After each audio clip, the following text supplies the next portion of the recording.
Hello everyone, good afternoon.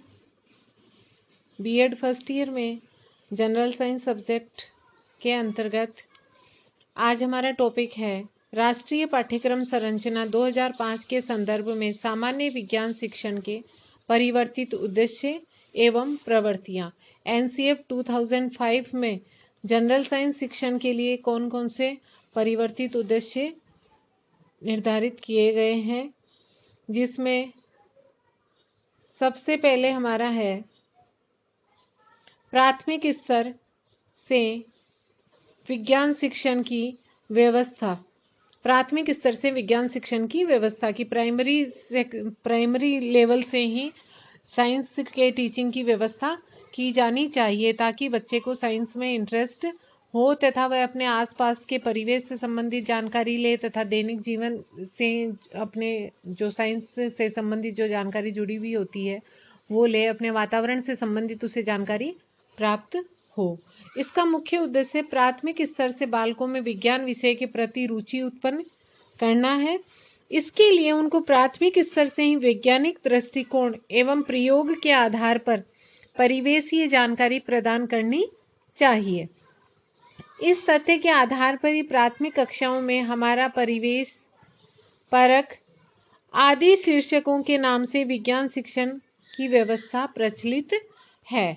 तो पहला परिवर्तित उद्देश्य है प्राथमिक स्तर से विज्ञान शिक्षण की व्यवस्था। प्राइमरी लेवल से ही साइंस टीचिंग की व्यवस्था की जानी चाहिए, जिससे स्टूडेंट्स में साइंस सब्जेक्ट के प्रति इंटरेस्ट उत्पन्न हो। सेकंड है व्यापक दृष्टिकोण। विज्ञान का जो क्षेत्र है वह बहुत व्यापक है, कोई सीमित क्षेत्र नहीं है। पर्यावरण है, स्वास्थ्य है, वैज्ञानिक दृष्टिकोण से संबंधित है। तो ये सारे जो क्षेत्र हैं वह विज्ञान विषय में विज्ञान के पाठ्यक्रम में सम्मिलित किए जाने चाहिए।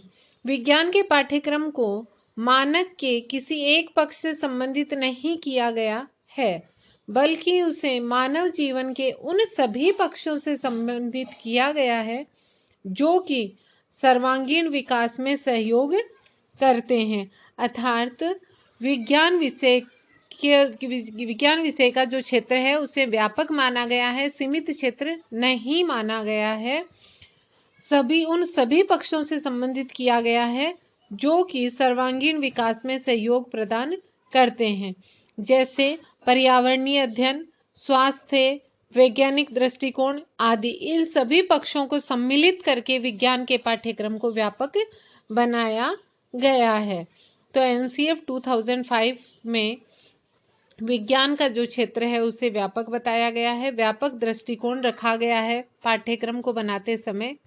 तो पाठ्यक्रम में सभी पक्षों को सम्मिलित किया गया है जो कि सर्वांगीण विकास में सहायक होते हैं। तीसरा है प्रयोगशाला की व्यवस्था। विज्ञान के पाठ्यक्रम को पूर्ण करने तथा उसको प्रभावी रूप से संपन्न करने के लिए राष्ट्रीय पाठ्यक्रम संरचना सन 2005 में विद्यालयों में प्रयोगशाला की व्यवस्था की गई है।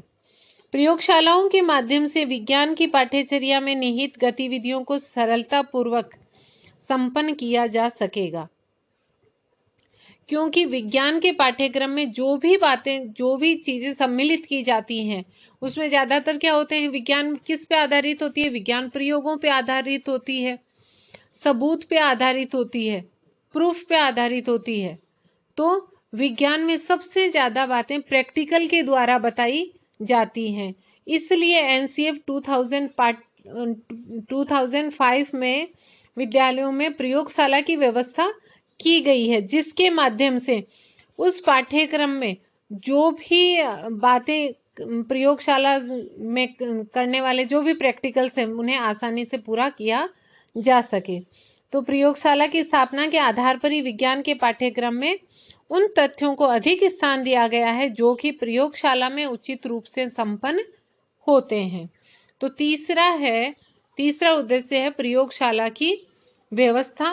प्रयोगशालाओं के माध्यम से विज्ञान की पाठ्यचर्या निहित गतिविधियों को सफलतापूर्वक संपन्न किया जा सकेगा, क्योंकि प्रैक्टिकल के द्वारा बच्चे आसानी से समझ सकते हैं। फोर्थ है संसाधनों की व्यवस्था। विद्यालय में विज्ञान के पाठ्यक्रम को प्रभावी रूप से संपन्न करने के लिए उचित संसाधनों की व्यवस्था का होना जरूरी है। विद्यालय में विज्ञान के पाठ्यक्रम को प्रभावी रूप से संपन्न करने के लिए उचित संसाधनों की व्यवस्था होना बहुत जरूरी है। क्यों? जैसे स्थानीय संसाधनों के उपयोग की व्यवस्था तथा विद्यालय में प्रयोग प्रदर्शन की व्यवस्था के लिए वैज्ञानिक उपकरणों की उपलब्धता आदि। क्योंकि जो भी संसाधन चाहिए होते हैं, यदि उनकी व्यवस्था नहीं होगी, सबसे ज्यादा क्या होते हैं, प्रयोगशाला में जो संसाधन होते हैं उनकी ज्यादा जरूरत होती है। क्योंकि अगर उचित संसाधन नहीं होंगे प्रैक्टिकल करने के लिए, पूरे जो भी हमें अपरेटस चाहिए, जो भी सामग्री चाहिए, अगर वो पूरी नहीं होगी तो कार्य पूरा अच्छे से सफल नहीं हो सकता है।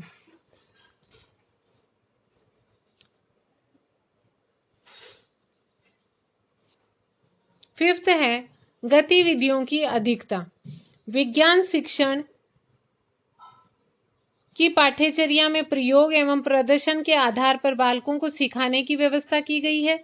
इसमें बालकों का अधिगम स्तर उच्च होता है तथा विज्ञान शिक्षण की क्रिया प्रभावी रूप से संपन्न होती है। क्योंकि हम पहले भी पढ़ चुके हैं कि अधिक या अच्छे से अधिगम करने के लिए क्या जरूरी है, प्रयोग जरूरी है। स्वयं करके सीखने के द्वारा बच्चा अधिक सीखता है। अगर कोई भी कार्य वह स्वयं करता है तो उसका अधिगम है वह उच्च स्तर का होता है, अधिगम है वह उत्तम होता है। तो अधिक से अधिक गतिविधियों का प्रयोग किया गया है जिससे बालक स्वयं वह कार्य करके देखेगा, जिससे उसका अधिगम स्तर है वह उच्च होगा। तो विज्ञान शिक्षण की पाठ्यचर्या में प्रयोग तथा प्रदर्शन के आधार पर बालकों को सिखाने की व्यवस्था की गई है। इससे बालकों का अधिगम स्तर उच्च होता है तथा विज्ञान शिक्षण की क्रिया पर प्रभावी रूप से संपन्न होती है। क्योंकि विज्ञान में अधिकतर प्रैक्टिकल होते हैं और व्याख्यान विधि के द्वारा हम प्रैक्टिकल्स को अच्छे से नहीं समझा सकते हैं जब तक वह स्वयं करके नहीं देख लेते हैं। कोई भी क्रिया विधि है तो या तो उस क्रिया विधि को हम प्रदर्शन के द्वारा प्रदर्शित करके दिखाएंगे कि इस तरीके से ये क्रिया विधि हो रही है, और प्रैक्टिकल प्रयोग के द्वारा वह कोई कार्य जो होता है उसको संपन्न करके देखेंगे तो वह अच्छे से सीख सकते हैं। इसलिए गतिविधियों की अधिकता विज्ञान के पाठ्यक्रम में रखी गई है। सिक्स्थ है छात्रों की क्रियाशीलता। इस दृष्टिकोण को ध्यान में रखते हुए पाठ्यचर्या को छात्रों की रुचि एवं स्तर के अनुरूप बनाने का प्रयास किया गया है। जैसे प्राथमिक स्तर पर बालक अपनी परिवेश से संबंधित वस्तुओं का ज्ञान प्रदान करने में अपनी रुचि का अधिक प्रदर्शन करते हैं, वह क्रियाशीलता को दिखाता है। इसलिए प्राथमिक स्तर पर विज्ञान की पाठ्यचर्या परिवेशीय वस्तुओं एवं जीवन से संबंध वस्तुओं से संबंधित होती है। तो सिक्स्थ हमारा पॉइंट है कि छात्रों की क्रियाशीलता, कि बच्चे एक्टिव कब रहते हैं, जब उनकी जिज्ञासा शांत होती है, उनके स्तर की अगर उन्हें कोई बात सिखाई जाती है तब बच्चा वह क्रियाशील अधिक रहता है। यदि उनके स्तर की बात नहीं होगी, जैसे बड़े स्तर पर निम्न स्तर की बात सिखाई जाती है, निम्न स्तर पर बहुत अपर लेवल की यदि कोई बात बताई जाती है जो उनकी समझ से परे होती है तो वह एक्टिव नहीं रहते हैं, क्रियाशील नहीं रहते हैं, उनमें नीरसता उत्पन्न हो जाती है। अतः छात्रों की क्रियाशीलता को ध्यान में रखते हुए उनकी रुचि व स्तर के अनुरूप पाठ्यक्रम में विषय वस्तु को सम्मिलित किया गया है। जैसे प्राथमिक स्तर पर उन्हें अपने आसपास के वातावरण से संबंधित, परिवेश से संबंधित जानकारी में अधिक इंटरेस्ट होता है, तो प्राथमिक स्तर के जो विज्ञान का जो पाठ्यक्रम है उसमें उससे संबंधित बातें बताई गई हैं। फिर धीरे धीरे जैसे जैसे बच्चों का लेवल बढ़ता है उसी के अकॉर्डिंग उसमें बातें, विषय वस्तु जो है वो सम्मिलित की गई है। अतः छात्रों की क्रियाशीलता को ध्यान में रखते हुए पाठ्यक्रम में विषय वस्तु को सम्मिलित किया गया है। सेवंथ है विज्ञान के प्रति रुचि का विकास। सामान्य रूप से देखा जाता है कि विज्ञान विषय के प्रति छात्रों में रुचि का विकास कम होता है, क्योंकि उसके द्वारा किसी भी घटना को तार्किक दृष्टि से नहीं देखा जाता है। हर कोई चीज को हर कोई विषय वस्तु या हर कोई जो भी बात या तथ्य हम बताते हैं, सभी घटनाओं को तार्किक दृष्टि से नहीं देखा जा सकता है। राष्ट्रीय पाठ्यक्रम रूपरेखा 2005 के अंतर्गत ये प्रावधान रखा गया है कि प्राथमिक स्तर से ही विज्ञान की पाठ्यचर्या को इस प्रकार निर्मित किया जाए जिससे कि अधिक से अधिक घटना बालक के जीवन से संबंधित हो, जिन्हें वह अपने पारिवारिक एवं सामाजिक जीवन में देखता हो। तो विज्ञान के प्रति रुचि का विकास के अंतर्गत बताया गया है कि विज्ञान में ज्यादातर घटनाओं का वर्णन किया जाता है, प्रयोगों का वर्णन किया जाता है। तो हर कोई घटना है वो हम तार्किक दृष्टि से या प्रैक्टिकली होते हुए नहीं देख सकते हैं, विथ रीजन हम उसको नहीं समझ सकते हैं। तो इसके लिए ये प्रावधान रखा गया और उससे क्या होता है बच्चों में इतना फिर इंटरेस्ट नहीं रहता है कि हम देख नहीं सकते, लिखा हुआ है कि ये कैसे होता है, सूर्य ग्रहण ऐसे होता है, उसके पीछे का कारण ये दिन रात क्यों होते हैं, लेकिन उसके पीछे का जो तथ्य बताया जाता है, जो कारण बताया जाता है, प्रैक्टिकल्स में जो बताते हैं वह हर कोई प्रैक्टिकल वह करके नहीं देख सकते हैं।